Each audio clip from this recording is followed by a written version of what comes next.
met another couple, Maria and Ray. Now, you don't see Ray, he's off camera, but this is Maria Speth. She's on faculty with CEO Space. Hey, Maria, thanks for being here. Hi, it's great to be here. And you just finished a cookie. How was that cookie? The cookies were really good. Oh, the cookie was good. Hopefully, I'm still not showing it. I'm not still showing it. Well, tell me your background and your affiliation with CEO Space. I am an attorney, and I practice in the areas of intellectual property and internet law.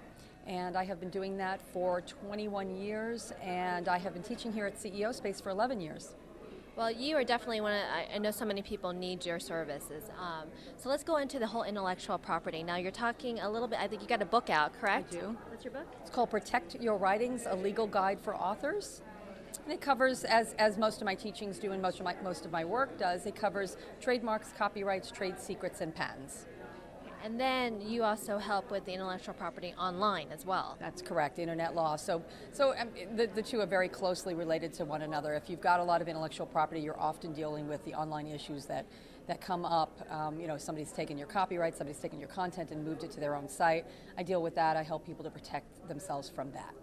Well, there's so many sharing sites, if you will, that once you put it up on the sites, I've noticed that it's no longer yours. Is that right? Well, no. Once you put it up on a website, you still absolutely still own it unless you specifically give permission for someone else to use it. So if it is a sharing site, and for instance, Wikipedia is a Creative Commons site, and if I give somebody permission, if I put something on Wikipedia, I am giving them permission to use it and to collaborate and to modify it.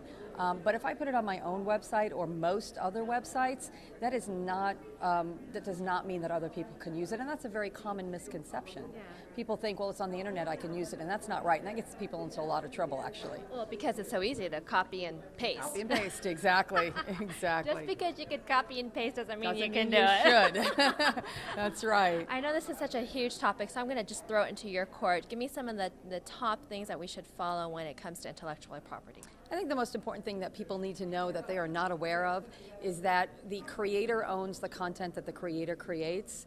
And that might seem like common sense, but if you pay someone to create something for you, you might think that you're going to own it because you paid them to create it, but you don't unless you get something in writing saying so. Wow. Yeah, so like, people don't know that. No, so like ghostwriting or anything like that. Perfect example. So you have the one book that's already out, and now I hear that there's a series about to come out? Correct. The book that's out is the first in a series, and it's Protect Your Writings, a Legal Guide for Authors. The second one will be Protect Your Photography, a Legal Guide for Photographers, and then there'll be one for graphic artists, there'll be one for architects, there'll be one for software and code writers. So pretty much anybody who's in the creative world needs to know what they need to do to protect themselves. So there'll be 7 altogether, one for each, niching each field. What about video? Wow, we might want to do movie production, huh? Yeah, or television production, yes. Right? Yes. Okay, so when does this first book in the series come out? The first book is already out, okay. And the second one should probably be out next year. Next year, okay, well, right on. We'll look forward to it. Thank you. Thank you.